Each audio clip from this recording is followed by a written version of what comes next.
माता शाकंभरी देवी से आशीर्वाद लेकर आई हूँ। आप सबको मालूम होगा कि माता शाकंभरी देवी की कथा क्या है। एक समय दुर्गम राक्षस ने बलदेव और इंद्रदेव को बंधक रखा था। उस समय भीषण अकाल पड़ा, बारिश नहीं आई, नदियों में पानी नहीं था। तब शाकंभरी देवी अपनी 100 आंखों से दुनिया को देख रही थी। उनके दिल में दुनिया के लिए दया आई और उन 100 आंखों से उन्होंने आंसू बहाए ताकि नदियों में पानी आया और किसानों को बारिश मिली, आशीर्वाद मिला और उपज मिली। आज जो 3 कानून इस सरकार ने बनाए हैं वे राक्षस रूपी कानून है जो किसान को मारना चाहते हैं। आप इन कानूनों के बारे में अच्छी तरह जानते होंगे। पहला कानून आप निकलिए तो फैमिली कहाँ पे है? भाजपा के नेतृत्व के खरबपति मित्रों के लिए जमाखोरी के दरवाजे खोलेगा। आपको मालूम होगा कि 1955 में जवाहरलाल नेहरू ने जमाखोरी बंद करवाई, कानून लगवाया कि जमाखोरी बंद होनी चाहिए। उस कानून को आज बदला गया है। ये नया कानून बड़े बड़े खरबपतियों को मदद करेगा। आपको उपज का दाम क्या मिलना है, आपसे कब खरीदा जाएगा, कैसे खरीदा जाएगा, ये वो तय करेंगे। दूसरा कानून एक ऐसा कानून है जो सरकारी मंडियों को अंत में बंद कर डालेगा, क्योंकि उस कानून के तहत जो बड़े बड़े खरबपति हैं वो अपनी प्राइवेट मंडियां खोलेंगे और जबकि सरकारी मंडी में आपको टैक्स लगेगा तो प्राइवेट मंडी में आपको टैक्स लगेगा। इसका मतलब है कि तमाम किसान सबसे पहले प्राइवेट मंडियों में चले जाएंगे।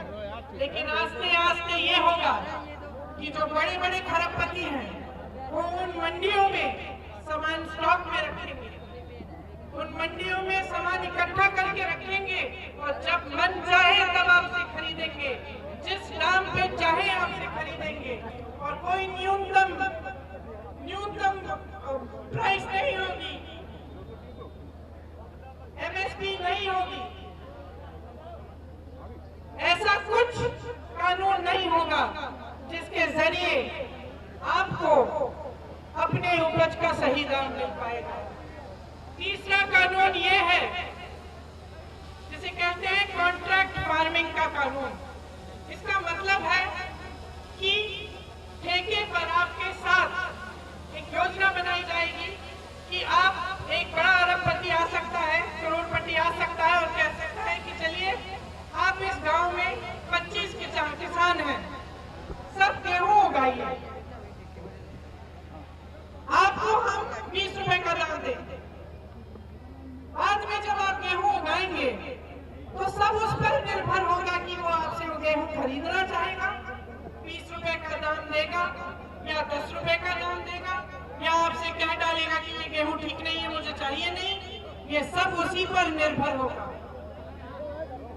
तो ये जो 3 कानून हैं, ये तीनों कानून इस तरह से बने गए हैं कि सरकारी मंडियां बंद होंगी, न्यूनतम समर्थन मूल्य बंद होगा, नहीं मिलेगा आपको, और पूरी तरह से जमाखोरी होगी।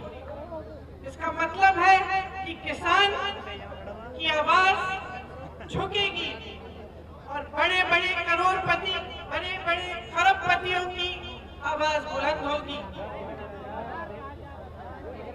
आपको प्रधानमंत्री मोदी जी ने पिछले चुनाव में कहा था कि जो गन्ने का बकाया है, जो खास तौर से इस पश्चिमी उत्तर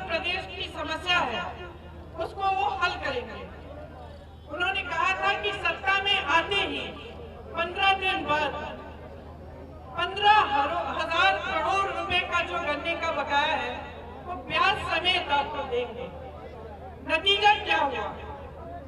15 दिन नहीं, महीने हो गए, साल निकल गए, लेकिन गन्ने का बकाया आपको नहीं मिला। 15,000 करोड़ का आपका बकाया आपको नहीं मिला। लेकिन नरेंद्र मोदी जी के 2 हवाई जहाज 16,000 करोड़ रुपए में खरीदे गए हैं सरकार से। आप सोच सकते हैं कि इनकी जबान में कितना वजन है। इन्होंने आपको कहा था आपका बकाया मिलेगा। क्या किया इन्होंने? अपने लिए 2 हवाई जहाज खरीदे जिससे दुनिया भर में घूम सकते हैं। क्या किया इन्होंने? दिल्ली में संसद भवन की सुंदरीकरण के लिए 20,000 करोड़ रुपए सरकार के रखे।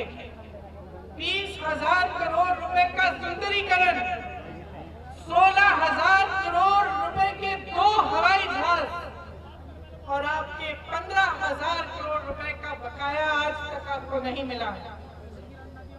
समझ लीजिए, बहुत देख लिया आपने इनकी बातों का मूल आपने बहुत देख लिया।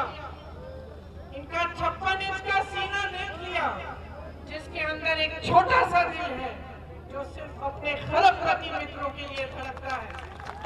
वो किसान का दिल नहीं समझ रहे हैं। किसान का दिल इस देश की धरती के लिए धड़कता है, क्योंकि उस धरती को वो सींचता है।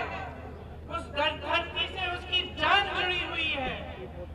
उस धरती से ही, उस किसान ने ही इस देश को आत्मनिर्भर बनाया।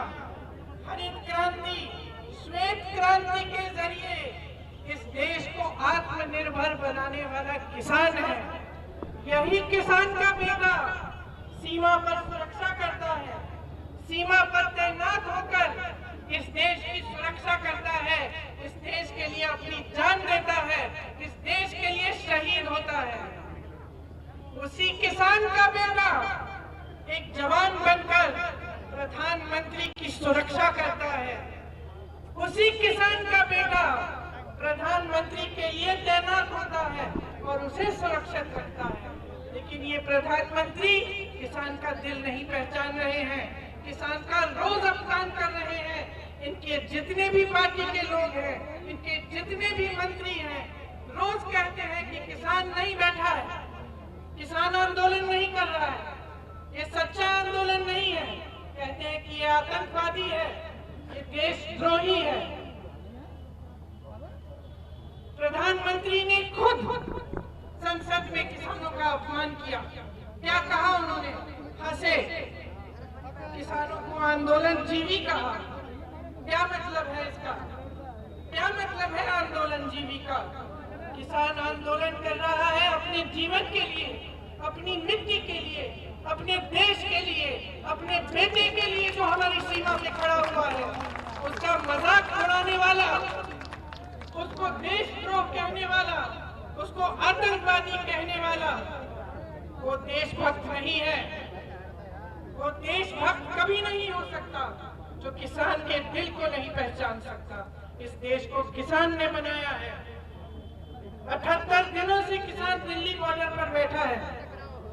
मोदी जी अमेरिका हो आए, पाकिस्तान हो आए, चीन हो आए, लेकिन जिस शहर में रहते हैं उसके बॉर्डर तक नहीं पहुंच पाए। 78 दिनों के लिए किसान उनका इंतजार कर रहे हैं कि जिनको हमने वोट दिया, जिनको हमने सत्ता दी, जिनको हमने प्रधानमंत्री बनाया, वो हमारी बात सुनेंगे, वो हमारे पास आएंगे। लेकिन वो नहीं आए। उल्टा संसद में खड़े होकर उन्होंने मजाक उड़ाया। उनके मंत्रियों ने अब शब्द बोले। जो 215 किसान शहीद हुए, उनका आदर नहीं किया, उनका अपमान किया। लेकिन जो इस देश को बेच डालता है, जो हवाई अड्डे, railway, LIC, BSNL, MTNL, BPCL, Air India, NTPC, BHEL, SAIL, ONGC को बेच डालता है, इससे आप क्या उम्मीद रख रहे हैं? क्या उम्मीद रख रहे हैं?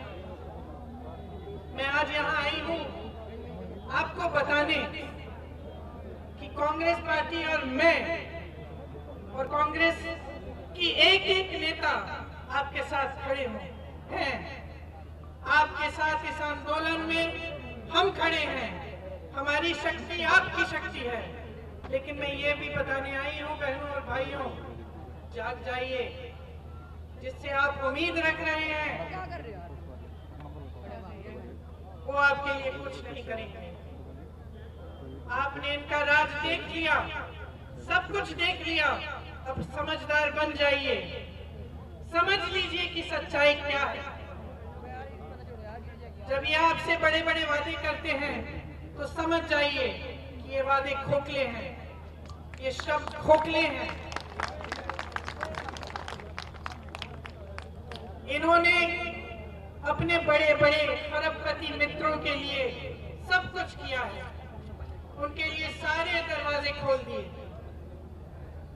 जब लॉकडाउन हुआ, कोरोना महामारी आई, उस समय कहां थे? कहां थे ये खरबपति मित्र? जब तमाम लोग इन्हीं सड़कों पे, इन्हीं हाईवे पे पैदल चल के गांव की तरफ रवाना हुए, तो कहां थी ये सरकार? क्या सुविधा बनाई? किस तरह से मदद की आपकी? जिन लोगों के लिए ये काम करते हैं वो लोग आपकी परवाह नहीं करते, ये खुद आपके लिए परवाह नहीं करते। अब समझ जाने की बात है, समय आ गया है, आप जागे, पीछे मत हटिए। आपने आंदोलन शुरू किया है, ये आपके अस्तित्व का आंदोलन है, ये आपकी जमीन का आंदोलन है। एक भी कदम पीछे मत हटिए।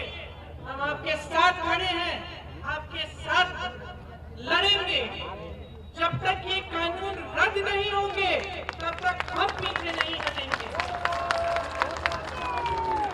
आपको मालूम है कि कांग्रेस की सरकार के समय आपके लिए क्या क्या किया गया था। अगर कांग्रेस की सरकार आएगी तो ये कानून रद्द किए जाएंगे, आपको न्यूनतम समर्थन मूल्य मिलेगा, आपकी मदद के लिए कानून बनेंगे, आपको पीसने के लिए नहीं बनेंगे। हम आपके दिलों के साथ, आपके जीवन के साथ राजनीति नहीं करेंगे। आपका बंटवारा करके धर्म के नाम पर, जाति के नाम पर आपको अलग करके आपको तोड़ेंगे नहीं, आपको जोड़ेंगे। और मैं ये कहना चाहती हूँ कि इस आंदोलन में आप सब जुड़िए, एक एक किसान जुड़े, चाहे किसी भी मजहब का हो, किसी भी जाति का हो। पूरे उत्तर प्रदेश के किसान की आवाज उठनी चाहिए। जिस तरह से कुछ दिनों पहले एक किसान ने 40 क्विंटल गोभी सड़क पर फेंक दी कि मेरे कोई काम की नहीं है ये, क्योंकि उसको 1 रुपए किलो का दाम मिल रहा था। उस तरह से कभी नहीं होना चाहिए। आपको कभी जुल्म और इस तरह के अत्याचार नहीं सहने चाहिए। आप खड़े हुए